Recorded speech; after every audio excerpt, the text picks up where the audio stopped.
Hello' everyone, কি কৰিছে সকলোৱে? সকলোৱে নিশ্চয় এতিয়া ব্যস্ততা হৈ আছে কামত, ময়ো ব্যস্ত হৈ আছোঁ, সকলোৱে দেখিছে।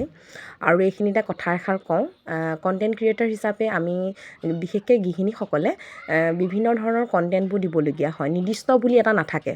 কিয়নো গৃহিণীজনী এতিয়া ৰন্ধা বঢ়াৰ কামবোৰ কিছুমান দিব লগা হয়, বা বাচ্ছা পাৰ্টিক উমলা খেলা ধৰণৰ কি ধৰণে খেলিছে বা তেওঁলোকৰো ভিডিঅ'বোৰ দিবলগীয়া হয়, গান গোৱা, অকণমান কমেডি কৰা, এ টু জেড ভিডিঅ'বোৰ দিবলগীয়া হয়নে নহয়? কিন্তু আপোনালোকে যদি তাৰ মাজতে নিৰ্বাচিত কৰে যে বাইদেউ বা এইটো ভিডিঅ' ভাল লাগে বা আপোনাৰ এইটো কণ্টেণ্ট চাই ভাল লাগে, তেতিয়া অলপ উৎসাহ পাওঁ যে আপোনালোকে এইটো বিচাৰিছে, হয়নে নহয়? গতিকে কমেণ্টত জনাবচোন, মোৰনো কোনবোৰ ভিডিঅ'ৰ চাই ভাল লাগে আপোনালোকৰ, ৰেচিপিয়ে হওক বা কৰ্ম কৰাই হওক বা বাচ্ছা পাৰ্টিৰ লগত খেলা ধূলাৰ ভিডিঅ'বোৰেই হওক, যদি ভাল লাগে কমেণ্ট কৰি জনাব। কমেণ্ট এটা কৰিলে আমি বহুত উৎসাহ পাওঁ জানেনে? আৰু যদিও মই টাইমত আপোনালোকক কমেণ্ট দিব নোৱাৰোঁ, যিসকল ব্যক্তিয়ে মোক কমেণ্ট দিয়ে মই তেওঁলোকৰ একাউণ্টত গৈ নিশ্চয় কমেণ্ট কৰোঁ, সেইটো জানেই সকলো।